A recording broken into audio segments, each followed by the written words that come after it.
Welcome everybody to Too Legit to Crit, a tabletop role-playing podcast made for people who prioritize high fashion flavor text over actual survival stats. You can have both, actually. You can. It just depends on the system. Mm. And how much trauma you're willing to take. It all boils down to trauma with you. Let's there's reasons for that. Let's not pick that apart. Well, it falls under the same line as, everyone puts at least one of their kinks into a character. I've not. Anyway, you haven't played enough systems where it's relevant. That is very true. So, my name is Juan Santana, and joining me, as always, are my wonderful co-hosts, Zoop and Misfit. If you like what we do and you want to see more of us, then don't hesitate to like and subscribe. That helps keep the lights on, and it helps us carry on doing what we're doing. How's everybody? Good. Tired. I'm going to nap after this, to be honest with you. Can I say, I love the jacket you're wearing. Chaos the back is the best part. Is it on the back as well? Oh, very good. Yes. I got it at PAX. I am a fan of It's one of my PAX spoils, and it's phenomenal. To be fair, I saw Jenna Daggers wearing one. And I was like, where the fuck did you get that? And she was like, I got it in the vendor hall. And I was like, I'm going to go get one tomorrow. And I did. That is very Jenna Daggers coded. I do love it. I am a big fan. I'm actually Googling it now to see if they sell them anywhere else. It was an independent artist, and I don't remember the name of them, to be fair. So sorry. Terrible. I will try find them. Don't worry. I've got a whole show to find them. Don't worry. If you see me doing that, you're just casually scrolling. It's fine. I'm just casually let's have a look at what it looks like. Okay, there's a bomb involved. Okay, but anyway.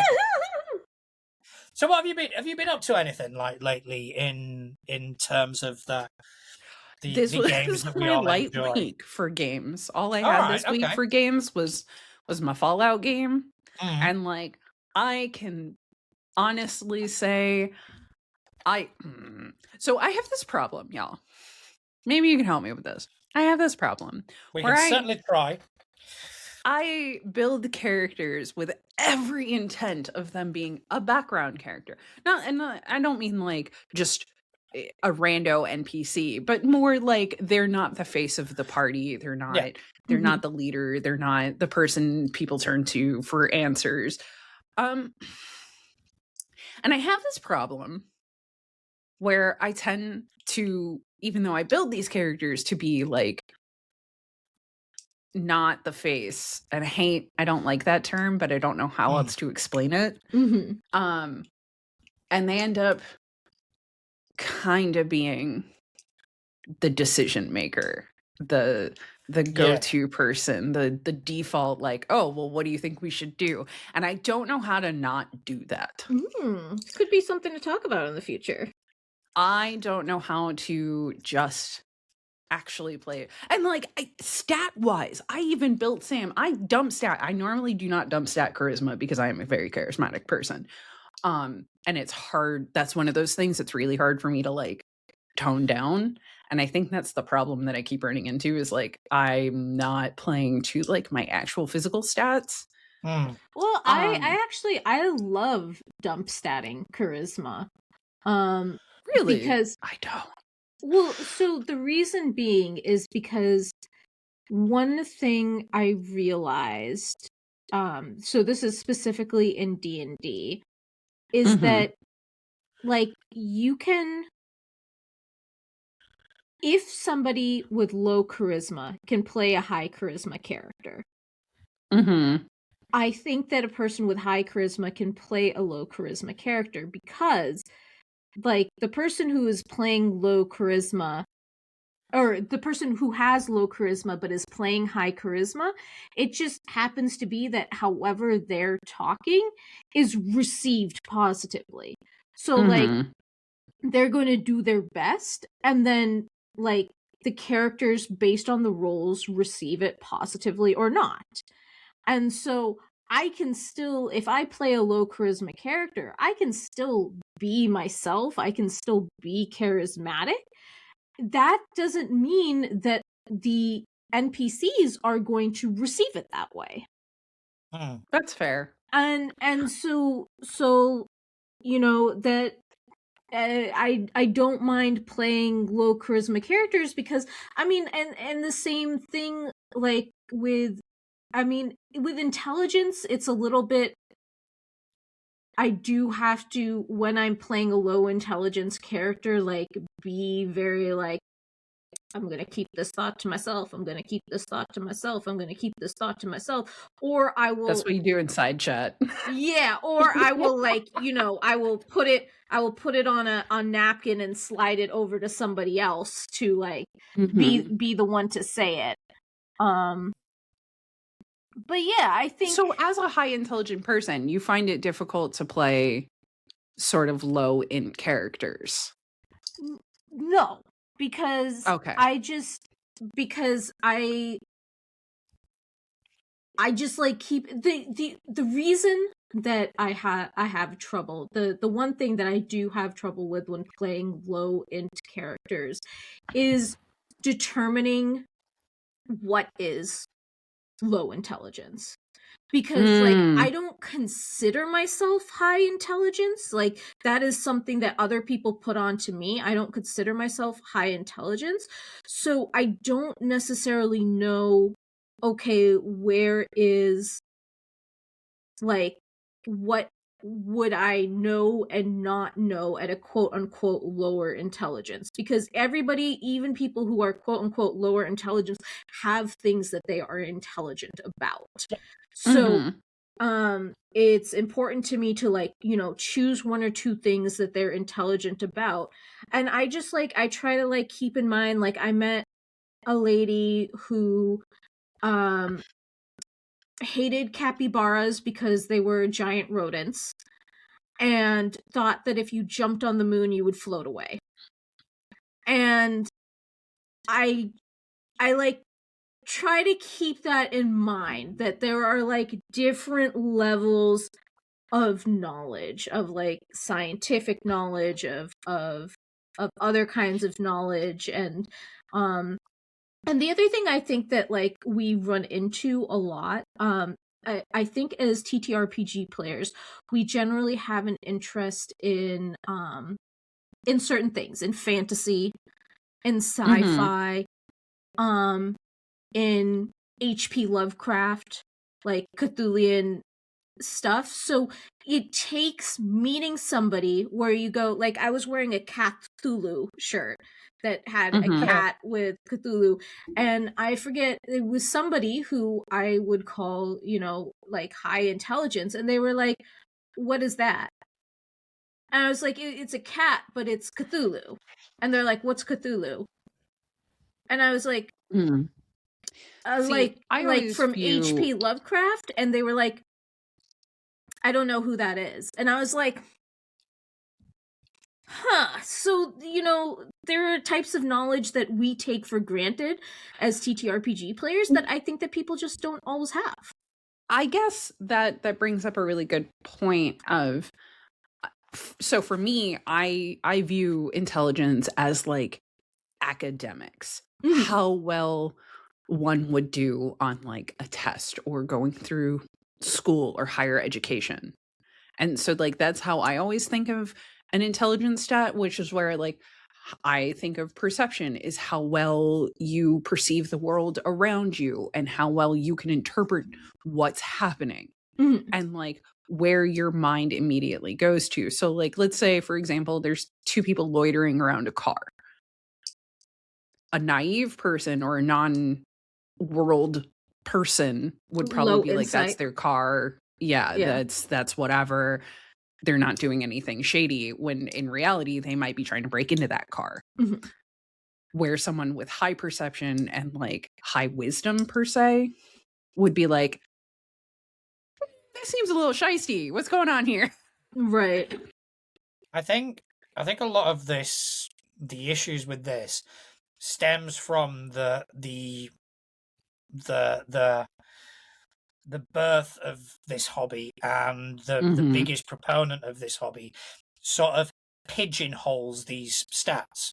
Yeah. So a lot of it does kind of boil down to what your own interpretation is.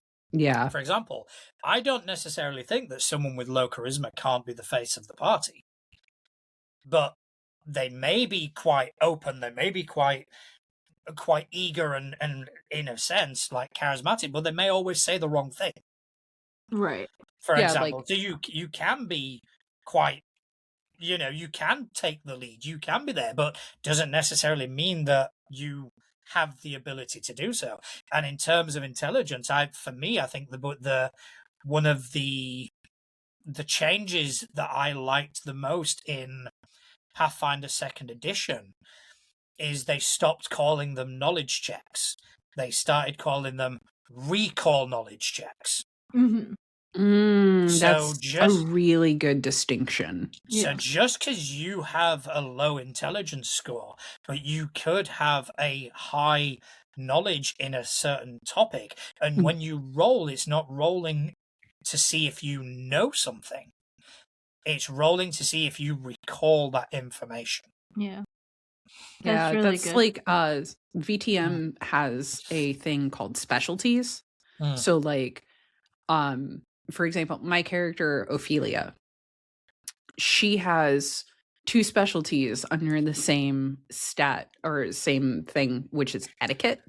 So she has 2 different specialties in it. She has Elysium, which is like the club and like vampire club night and whatnot. So, and it's basically just how do you navigate nightlife. Mm. And then she has another specialty, which is backstage, because she is a performer, and knowing your way around backstage and having to deal with all of the backstage things and like walking around in the backstage of a set and et cetera and et cetera. Yeah. She has a specialty in that as well.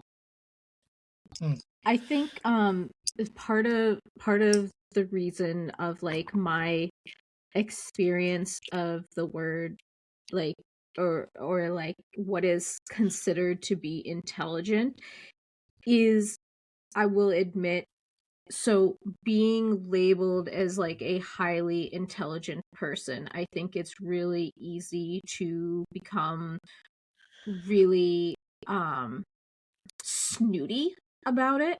Oh, for sure. Yeah. Sure. So part of, I think, balancing intelligence with empathy is this like really distinct work that I've done to like make sure that I recognize other people's intelligence, that even when it's not academic, because academic is not all types of intelligence. So that's why for me, like when I hear like the intelligence stat, I don't just like talk about academics, but like I try to think of it as like more of an interest in academics rather than like raw intellect.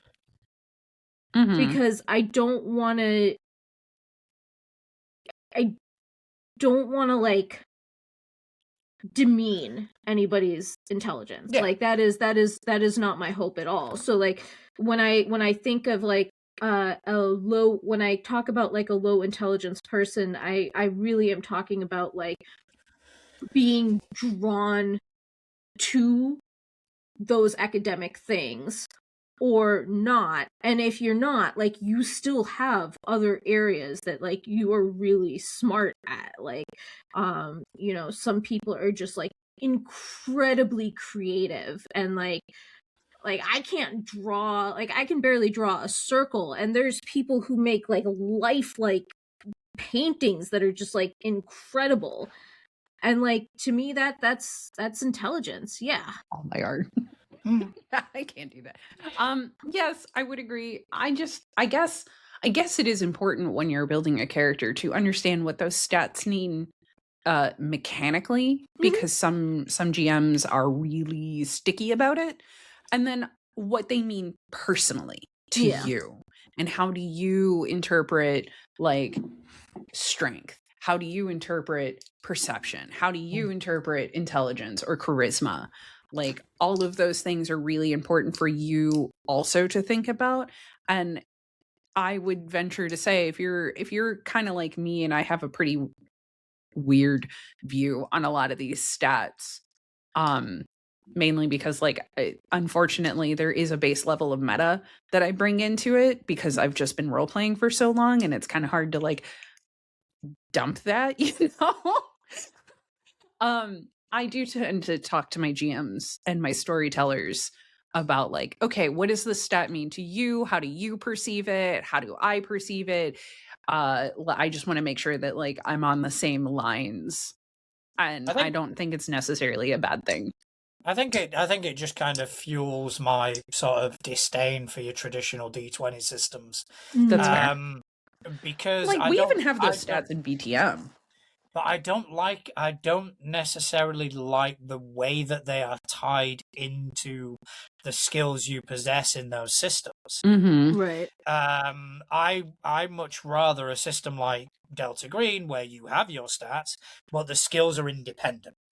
Yes. So VTM is more like that. Like you have your actual trait stats, and then you have your skills. Whereas very different. Because, for example, you can let's take the example of rock climbing. You know, you can excel at rock climbing, but you can excel in multiple ways. You can excel by being physically strong, but you can also excel by being incredibly intelligent by figuring out the best way to go. Mm-hmm.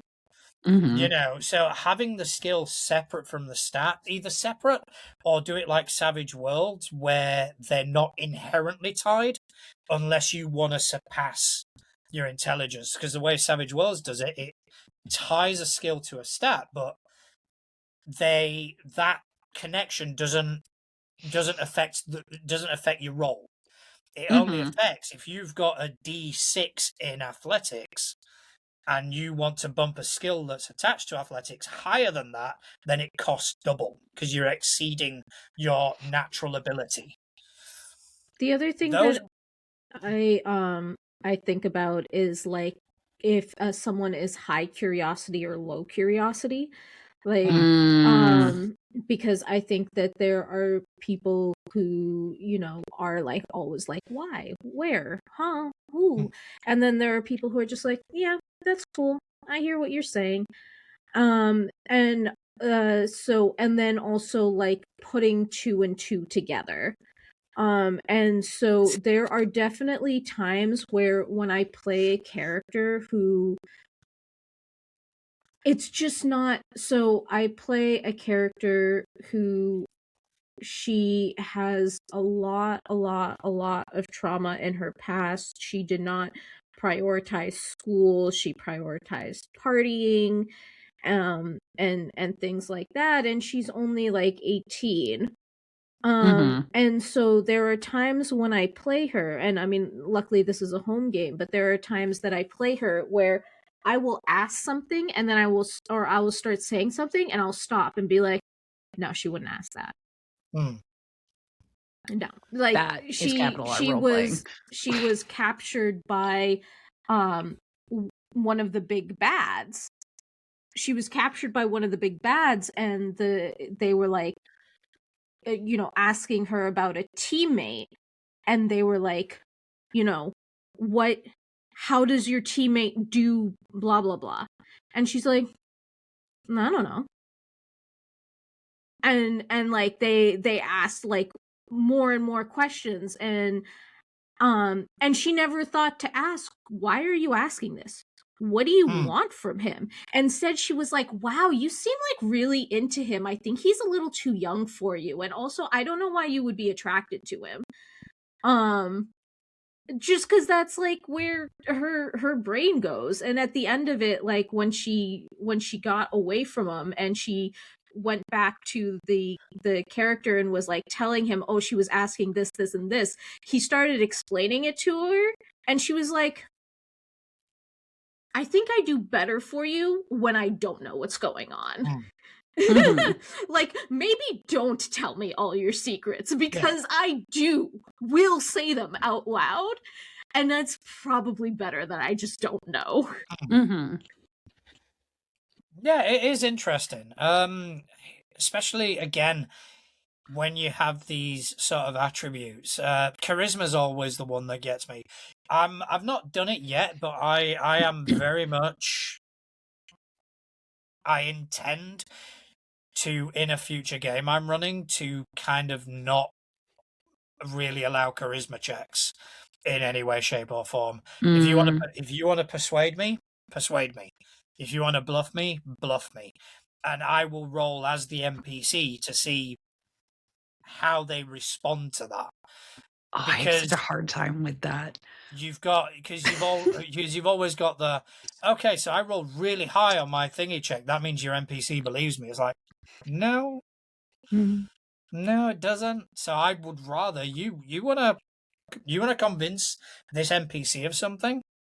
Let's hear your argument, Mhm. and just leave it at that. And then as the NPC, kind of make the roll and just kind of if I need to decide because if it is a really good argument, I'll just kind of go yeah they believe you. Why not? That's usually my issue is like um I will come up with a pretty convincing like argument or lie or something of that nature, and like even though I'm not playing a character that's statted to think like that, and like that's me as a role player, um and like that is something that I have to work on, being like, oh wait, no, my character actually wouldn't, though they wouldn't.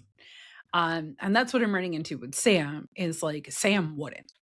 Hmm. And I tend to be like a very forward role player, so like I just vomit the thing out of my head. Like there was a moment where we were dealing with a glowing ghoul, and immediately my character was like, "Oh, I'm a ghoul. I can handle radiation. The two other fleshy creatures cannot." And then there is a robot in our party, a Mr. Handy. And I was like, "Okay, well, Mr. Handy and I, let's go deal with this because like this will kill them." And it made sense for the character, but I said it before it made sense to me as to why my character would be saying these things. Hmm. Yeah, I mean, and that's I completely just I advocate for, even if you blurt something out saying, "Wait a second, no, that's not what my character would do." And like, Hmm. or like, again, putting it on a napkin and giving it to somebody else who Mhm. it's really their bag. Like Mhm. that's what they would be like, "Psst, I think this, above table," and like, go for it. Side chat. I love a So good side chat. So last week we discussed tips on how to kind of improve role playing as your own characters and what sort of things that you could kind of consider in order to kind of create much more fleshed out and interesting and intriguing role play. So this week I want to talk about how we encourage role play at the table. Not necessarily thinking about our own characters, but thinking about everybody else's characters, whether it is as a GM or whether it is as a fellow player. One of my favorite things is that, well, okay, it helped me get confident, is in high school when I was in D&D club. Yeah, that was me.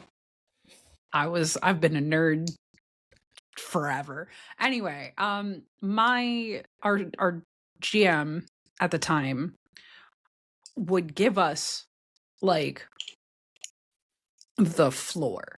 So if we did something cool, like if our character did something cool, they would give us the floor and be like, okay, how does your character describe what it looks like, or describe how this action flows, or how this scene flows.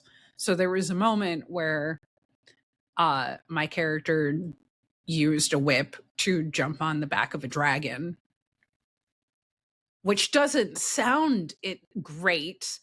It was a really dumb decision, and there was that moment of my GM being like, "Are you sure you want to do that?" And I was like, "Yep, sure am." A little like 15-year-old proud me. Well, was, of course, I was playing like an edgy little rogue, jumping on the back of a dragon. What? Who does that? And they were like, seems perfectly reasonable to me. they set up the scene of, okay, the dragon whips its head around and you're holding onto your whip. Now you're in the air. What else are you doing?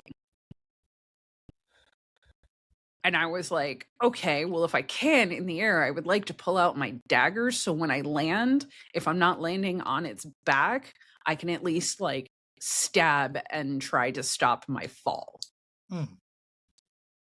And just simple things like that are what gave me the confidence to start, when I was given a scene, to start taking the scene and doing more with it and giving little flourishes of, oh, as they're flying through the air, their long raven hair gets wrapped up in their face, which is totally possible. Yeah. And I think from a GM's perspective, if you're trying to encourage your characters to do that, giving them the floor is one of the best ways, in my opinion, and in my experience. Yeah, I would agree, and I try to do that as much as possible, and I will try sort of, because some people come into this, they're less inclined to immediately roleplay, so I am selective with my spotlight. If I know somebody is struggling a bit more, as long as I'm not making them uncomfortable, it'll be okay. And then what? And then what? And you might have to coax them out of it. You might have to kind of bring them out of their shell a tiny bit. But a lot of times people don't roleplay because they get overshadowed. Yeah, it's the yes and through a situation. And now before I took a formal improv class, I used to get really frustrated when people said yes and it. And I'm like, what the does that mean? What does that actually mean though? So yes anding is an important thing to learn. And for me, it's yes, this happens. And now you add. And that was when it was explained to me that way, it clicked. It clicked immediately. I was like, oh, that makes so much sense. I think as a GM, there are certain questions that you can ask. Like you can say, okay, like, what do you do in this moment? You can say, what do you say in this moment? What are you thinking in this moment? Like, what are you remembering? Just like any of the questions that allow the person to like really think about their character. And then as a player, I forget what it was. It was like in some game recently, and I was like, and how does your character feel about what you've just done or something like that? And like at the end of the game, they were like, oh, thank you for like, giving me that opening to think about it. And it becomes second nature. It becomes second nature to like elevate your fellow players. And yeah, you just got to practice, but also you got to know, is that something the person wants? Yeah, there are people out there who would rather play TTRPGs more like a video game where they want to be led through the story. And like those players are valid. They're still having fun, but their focus is definitely not role play, it's mechanic. Yeah. Yeah, I mean, do you think system is partly responsible for that? Sometimes I think the people who want to be led through stories more like a video game tend to lean towards the D20 systems, something that's a little bit like crunchier that they can tangibly hold on to and be like, Yeah. the rules as written or this as Yeah. written is blah blah blah. Yeah, I definitely agree there. The systems that are very much the rule book says. Mm-hmm. And yes, before anyone wants to like kick off, yes, but our table we don't. Yeah, I don't care about. I'm talking about the system as designed is Mm-hmm. to accommodate for every scenario. And yet, Mm-hmm. while I appreciate that not everybody plays D&D that way, when I'm buying a knife, I don't buy the knife based on its ability to open a tin of paint. You know, You're a specialty person. if I want to, and D&D and Pathfinder is very much call and response. Yes. If I do this, then this happens. And I now think that's not to say it's not you can't have good roleplay moments in those no, systems. of course not. But they definitely lend themselves more to that call and response, to the here's the rule, here's the role, here is the result. Yeah. And the sort of, I mean, a lot of times I say, you know, in Pathfinder, the GM's superfluous. He cannot be there. You give the players an AP, you give the players a stat block, and you just kind of go, yeah, they go knock yourselves out, and they'll have the same result. But that's just me griping. But at the same time, there is an element of, I believe, there's an element of truth to that, where people who kind of are more on the video game side of things, they like to be able to make a combination of actions that work. Mm-hmm. It's the every little thing make my number go up. Yeah. Mm-hmm. Yeah. Oh, if And, I like, add this and there's nothing wrong with that. It is a type of gaming. It is a type of playing. Personally, I'm not interested in that. Yeah. It's not my jam. But it is. But so, do you think that the sort of mechanics infused roleplay is kind of down to those systems? Do you think that kind of spreads it out elsewhere? No, I definitely think it's player by player case. So, like, for example, I recently played a game of Starfinder. And when I say recently, I mean like almost 3 weeks ago. It was a little home game. I really wanted a friend of mine to experience the system because I fucking adore Starfinder and nothing will ever change my mind about that. And I was playing one of the newer Starfinder 2e backgrounds, which is Prismani. And there are people, they can be of any ancestry, but they got stuck in the drift during the drift crisis. And once the drift crisis was over and they were spat back out at whatever time, wherever, they have physically been altered. So all Prismani kind of have like this internal glow to them. They all have this like luminescence quality. They get really cool like feats and whatnot. So like a higher end Prismani can teleport up to 30 feet, which is really cool because they are imbued with the drift. Yeah. And I was playing an ancestry called the Pacha, which are little cat people. And I was specifically playing the ancestry background for Pacha, which is a city kitty. And they were a little naked, hairless cat. But their internal glow made it so you could see their organs. This is not rules as written. This is player flavor. Yeah. And so, but like without those little background things, I would never have come up with that sort of flavor. So I think it really is determined by the person who's playing those crunchier systems. because I do believe that there is a beautiful blend of like you can have your crunch and go by rules as written while still adding your flavor to it and your thoughts to it and like how it works with you.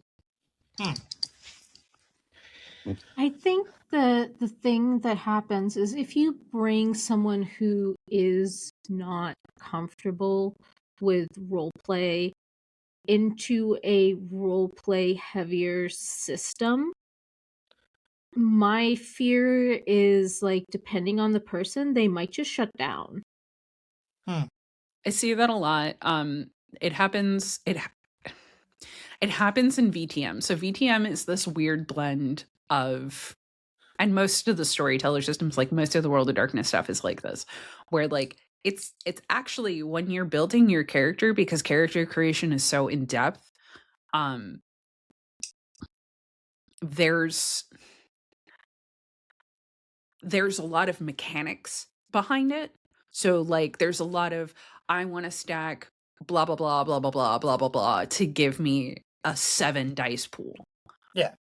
And as that feels good, and you succeed your roles and whatnot, it's those people tend to be like, I did it. Storyteller, tell me what happens. And they don't take the scene. They don't add any of their own to it. They wait for the storyteller to tell them exactly what happens. And it does feel a little awkward being at a table with people like that as like a hardcore role player where I'm like, no, you just set it up for me and I'll take that. Okay, thanks. Yeah.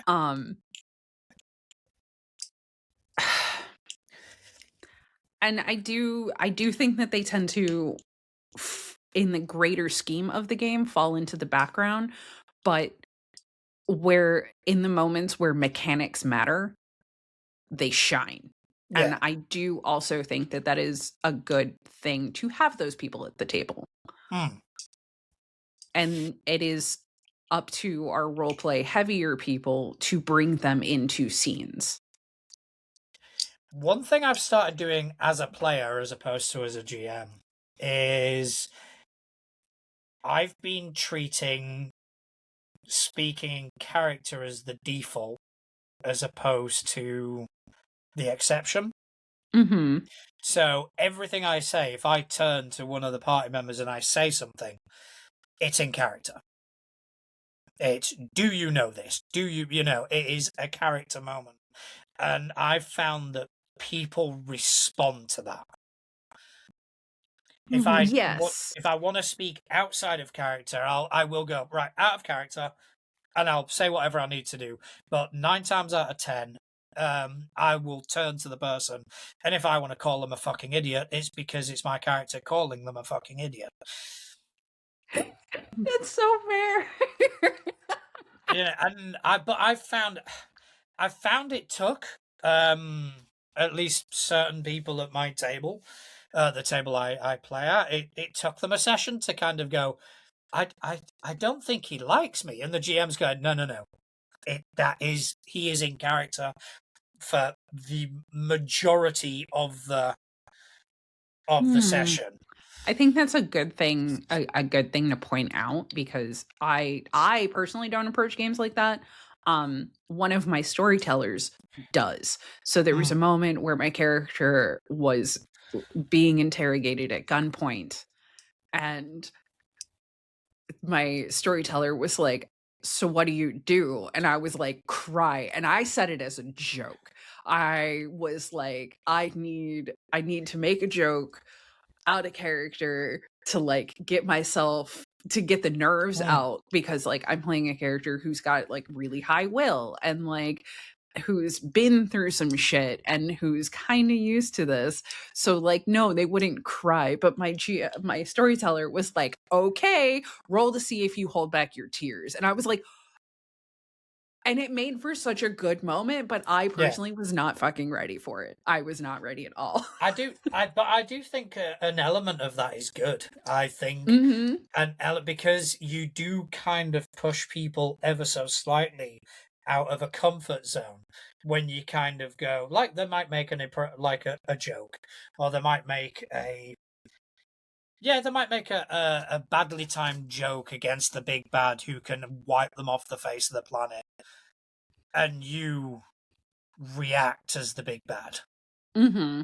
Mm-hmm. And it can give them that shock of, oh shit, what have I said? Which is a perfectly natural thing. Christ, I know, I've done it more than once when I've said the wrong thing and gone, for fuck's sake, why did I say that? But having the players put into that situation, I think, does go a long way to kind of helping with roleplay. And I'm not to say be the gotcha type of GM, but every now and again, and make it unpredictable. Mm-hmm. I think that is a perfect little tool that you can use. Yeah, like, my storyteller had never done anything like that to me before. I was not prepared. I was not ready. It was good. It was really good. And like, followed up, I've had a character where they've tested the big bad. The big bad was like, oh, if you take another step, I'm gonna shoot you. And my character was like, let me test that. And like wobbled forward and got shot. I didn't think he was going to do it. I really didn't. I was like, my character and me, neither of us thought I was going to get shot. I was like, nah, he's bluffing. That's a bluff. I'm taking that as a bluff. No, it was not a bluff. It was not a fucking bluff. Got shot. But I think there is a point where at a table, you will very quickly find the people who are there for roleplay and people who are there for mechanics. And I will say it is very important for the people who are there for roleplay to make sure that the people who are there for mechanics don't fall into the background. Yeah. Definitely. The spotlight has to be shared. Mm-hmm. I guess that's what they want. So there are I forget which version of D&D. I think maybe the 5.5, now that's what they're calling it, did say something about there are some players that are watchers, quote unquote watchers. Yeah. And like is really more there to enjoy. Like maybe they should just watch an AP or two, but they're really there to enjoy watching their friends do stuff. So it really comes down to, if you're the GM, really sussing out each of your players' play styles, whether it's you ask them, point blank, or you notice how they are in session, and meet your player where they're at. This is especially true in home games. Don't force your players to become something that they're not. And you can always check in and say, is this something that you would like to develop? And if they do want to develop it, they'll tell you that. If they're like, no, I think it's going pretty well. Like, that's what it is. One thing I will ask, because both of you are very much in the AP space. Do you? And this is something I'm only asking because I found it in my own personal experience. Do you think the lack of being sat around a physical table provides difficulties when it comes to roleplay? Because what I found was in one of the home games I'm part of, we got into the habit of not sitting around the table. We were sat like just in the living room, just kind of sat around. But I found a lot of times doing I turn to this character and say this, I found it to be somewhat immersion breaking. Whereas the moment we sat around a table, the role play element got so elevated because that wouldn't be a part of it. I would literally turn to the person next to me and go, this. The borderline LARP.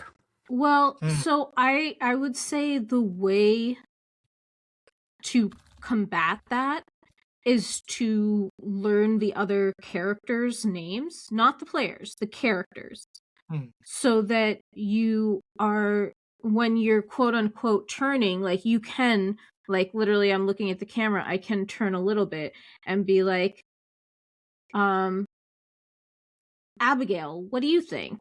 Like, or Crispy Taco, what are your feelings on this thing? Mm-hmm. I now want to create a character called Crispy Taco. Yeah, right? Yeah, okay. So I play at a variety of different tables, right? And like all of them are digital tables. They're all virtual tables. I unfortunately do not have an in-person game at the moment, and it kind of sucks. I miss it a lot. I will always take opportunities to play in-person games if I can, which is why I love, PAX U so much, because like I take time at least once a day to play an in-person game because I'm so starved for it in my everyday life. But with that being said, I'm at tables where we use camera, like we'll just have cameras on. And I'm at tables where we don't use camera. And the table where we don't use cameras, I will honestly say, role plays so much harder than my table that does use cameras. We go so much harder. And I haven't been able to figure it out yet.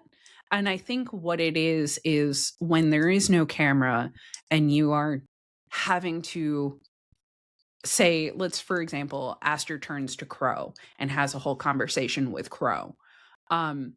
We have to describe everything we're doing. Everything. And that having to describe everything that you're doing and how you're saying it and your facial expressions and your body mannerisms forces you to go to a level, even with cameras, that you don't have to go to. So like at my table where we have cameras, like, yeah, we still role play pretty fucking hard. I'm not saying that. I am saying that there is a level of having cameras where we can, physically look into that person's like little box and like you'll see my hands flying around. So I won't talk about my, gesturing wildly and like dramatically. Those will just happen because the other person can see them. So I won't talk about it. I suppose then that could also, but that could be a me thing. Down. But I mean, because we like one of my tables we ran online and we ran it without cameras, and I found that a lot of people, they were so sort of focused on what the character was doing while they were saying something that it kind of took away from the overall message.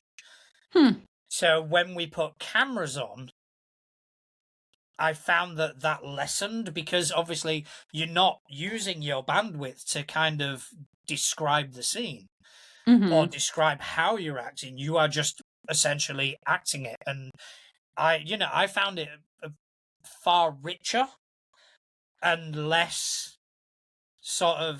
probably less dramatic, because you don't describe it as much. You just happen to do it. But I found the role play a bit more satisfying that way. That's fair. I think it depends that there's a huge difference between AP and home game in that way. Like in home game, I definitely can see that there is like an importance to the ease of like being able to see each other and just kind of dive into that. If we are recording for a podcast, it's important to like be able to tell the listener, like bring the listener in with that words of like what you're doing, how you're walking. Yeah, the show that I record, Aster's Game, is the one that we don't use cameras for. It's just, and it is a podcast. So you do have to think about all those little details, and you do have to like allow people into the scene and make sure that like, and remember in the back of your head that these people can't see what you are doing. And that's why even like streamed games, are different than like podcast specifically. Like if I'm doing a stream game, I will do more silent mannerisms with somebody versus like describing that mannerism. Yeah. And like that flip flop back and forth. Like I definitely prefer podcasts now more than like stream games. It's a preference. Everyone has one. I know people who are like, no, I am a stream only kind of person. Let me be live. I need that like chat interaction. And like, no, that's great. I can't handle that. My brain is like freaks out, spasms, the whole 9 yards. Okay, so I think on that, I think that is yet another sort of problem that we have solved. Oh yeah, I think huge big problem. We're just racking them up and we're just knocking them down. So we're going to bring this to an end. Zoop, do you want to give everyone a shout out and tell people who you are? Yeah, I'm Zoop. My mom calls me Supriya. You can check me out on Zoop Machine everywhere, including my card that I never update. And follow Zoop Machine and also follow Convention Zero to find out about our virtual con that is happening at the same time as Gen Con. All right, Misfit. Hello, I am Misfit Playland, literally Misfit_Playland, all over the socials. Stay tuned. I got a lot of projects in the works and fixing to come out this year. And as always, check out Vampire with No Name. I am very proud of Aster. I'm very proud of that whole group, to be honest with you. I think we do a phenomenal job. Totally biased. I still think we do a phenomenal job. Sorry. I also play on the Old Ways in their Mage the Great Beyond game. Heather is awesome. She was just introduced recently, so her life is problematic. Okay. So if you like what we do, like we said at the top of the show, give us a like, give us a subscribe. You want to get in touch with us, you can give me a shout on any of the socials at Natural One. I want to say thank you to both my co-hosts for joining me this evening. It's great to catch up with you guys. Also, a huge thank you to the Dungeon Maestro for the use of our theme tune, all that jazz. Go check out their stuff. They do amazing work. And most importantly of all, I want to say thank you to everyone who spent time out of their busy day listening to us talk about tabletop role-playing games. Thank you very much. Good night.